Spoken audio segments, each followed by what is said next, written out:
नमस्कार, news for nation देख रहे हैं आप और मैं हूं शुभी आपके साथ। बिहार में बेलगाम अपराध को लेकर लगातार विपक्ष की ओर से कई सारे सवाल खड़े किए जा रहे हैं। मुख्यमंत्री नीतीश कुमार को अलग अलग तरह की संज्ञा भी दी जा रही है, लेकिन इन सब के बीच नेता प्रतिपक्ष तेजस्वी यादव अब रुपेश हत्याकांड को लेकर और भी ज्यादा एक्टिव दिखाई दे रहे हैं। एक तरफ जहां एसएसपी के द्वारा प्रेस कॉन्फ्रेंस के माध्यम से पूरी इस थ्योरी को समझाने की कोशिश की गई, पूरे केस की गुत्थी को सुलझाने की कोशिश की गई, लेकिन कहीं ना कहीं इस बात का अनुमान हम सभी को पहले से था कि विपक्ष इन बातों पर भरोसा नहीं करेगी और सवाल खड़े करेगी। और कुछ ऐसा ही हुआ। तमाम विपक्ष के नेताओं की तरफ से अलग अलग माध्यम के जरिए इस बात की जानकारी दी जा रही है कि कहीं ना कहीं ये जो पूरी केस की थ्योरी है वो बिल्कुल गलत है। इतना ही नहीं, नेता प्रतिपक्ष तेजस्वी यादव ने तो यहां तक कह दिया कि ये एक फिल्मी कहानी सी और मनगढ़ंत कहानी है, इसमें कोई भी कहीं से भी सच्चाई नहीं है।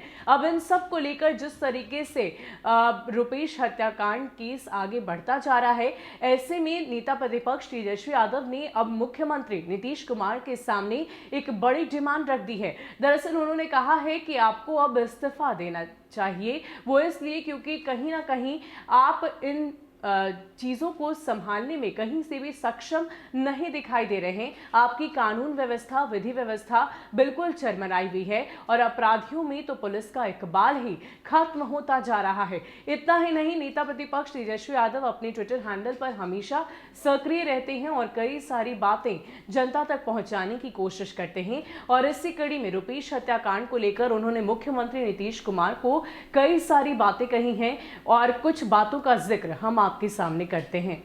नीतीश कुमार जी और उनके पुलिस संतुलन और साख दोनों खो चुके हैं।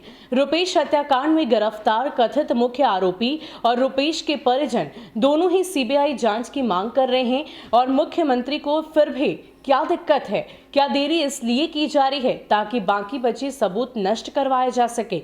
सीएम जवाब दे।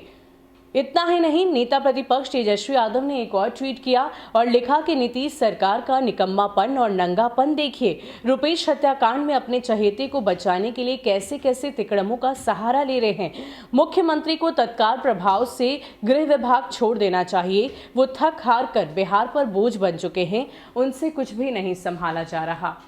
तो आपको बता दें कि विपक्ष की ओर से लगातार इस बात की चर्चा की जा रही है कि रुपेश हत्याकांड के मामले में जो कुछ भी खुलासा हुआ है वो बिल्कुल एक मनगढ़ंत कहानी है और एक बॉलीवुड की फिल्मी कहानी सी प्रतीत होती है। इसमें कहीं से भी सच्चाई नहीं है। इतना ही नहीं, नेता प्रतिपक्ष तेजस्वी यादव ने तो यहां तक आरोप लगाया है कि मुख्यमंत्री नीतीश कुमार की सरकार किसी न किसी बड़े व्यक्ति को इस पूरे केस में बचाने की कोशिश की जा रही है। इसी कड़ी में नेता प्रतिपक्ष तेजस्वी यादव ने अपने ट्विटर हैंडल से इस बात की मांग की है कि इस केस में सीबीआई जांच होनी चाहिए, क्योंकि जिस तरीके से परिवारजन और किसी को भी भरोसा नहीं हो रहा, ऐसे में सीबीआई जांच करवाने में आखिर बिहार सरकार देरी क्यों कर रही है। और उन्होंने यहां तक भी आरोप लगाया कि कहीं ना कहीं मुख्यमंत्री नीतीश कुमार किसी बड़े व्यक्ति को बचाने के चक्कर में जो बचे हुए सबूत हैं उसे नष्ट करने की कोशिश उनकी तरफ से की जा रही है और साथ ही साथ उनसे इस्तीफे की मांग भी नेता प्रतिपक्ष तेजस्वी यादव ने कर दी है। फिलहाल के लिए इतना ही। ऐसे ही अपडेट्स के लिए आप हमारे साथ बने रहिए और देखते रहिए न्यूज फॉर नेशन। नमस्कार।